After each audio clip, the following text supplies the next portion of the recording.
Kembali lagi di Prabu Live. Yang mau kepo saksikan gosip-gosip hari ini, selamat menonton. Pengawasan dari si dokter, misalnya retinoin, kemudian misalnya steroid, karena ada campuran seperti itu.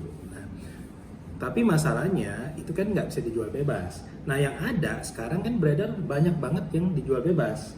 Nah, selain itu ada juga di kayak ngakalinnya mereka disertakan paket 1-2 biji itu 1-2 krim itu dengan etiket biru. Jadi yang lainnya ada BPOM-nya resmi, tiba-tiba nyelip satu nih zret gitu etiket biru. Kan banyak kan seperti itu. Dan itu jadi masalah. Katanya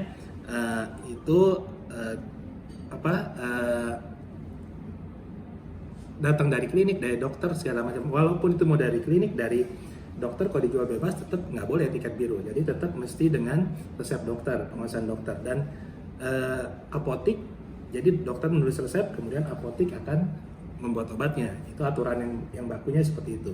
Nah, jadi jelas etiket biru itu hanya boleh diperjualbelikan atau misalnya diberikan ke konsumen, ke pasien itu hanya dengan resep dokter, tidak boleh dijual bebas ya. Nah, kemudian kalau misalnya masalah dokter nggak boleh jadi influencer gitu ya.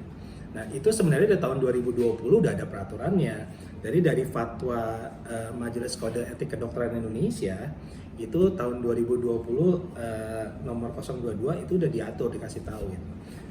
Kenapa begitu? Karena gini, menurut mereka kan di sumpah dokter itu kan belum ada aturan sumpah dokter kalau dokter itu masalah jadi influencer, bikin konten, nggak ada kan di sumpah dokter. Dulu emang nggak ada yang kayak begini gitu kan. Nah, makanya diatur melalui fatwa Majelis Kode Etik Kedokteran. Kenapa begitu? Karena menurut kita gini, menurut dokter itu gini, profesi dokter itu mempunyai otoritas ya. Otoritas itu jadi maksudnya mempunyai dampak atau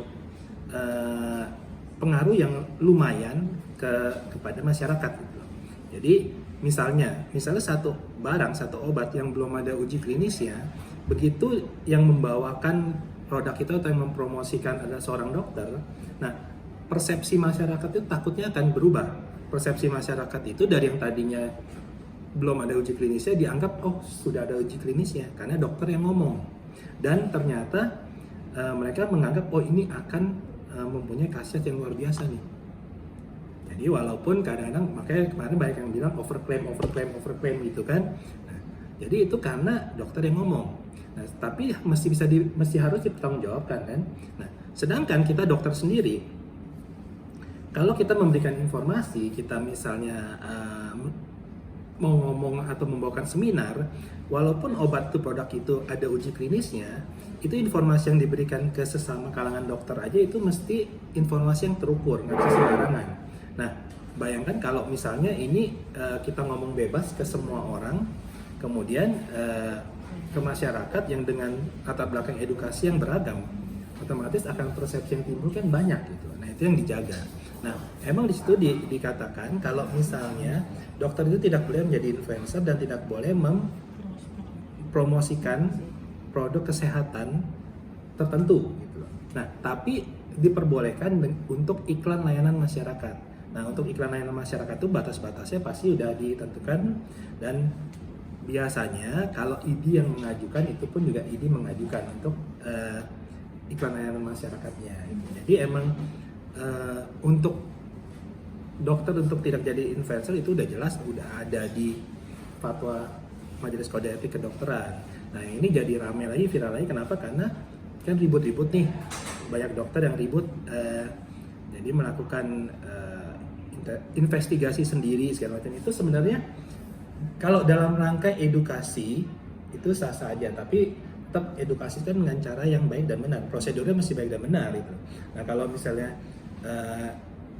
sembarangan cara-caranya, otomatis akan merugikan salah satu pihak kan. Oke lah, nanti akan jadi rame.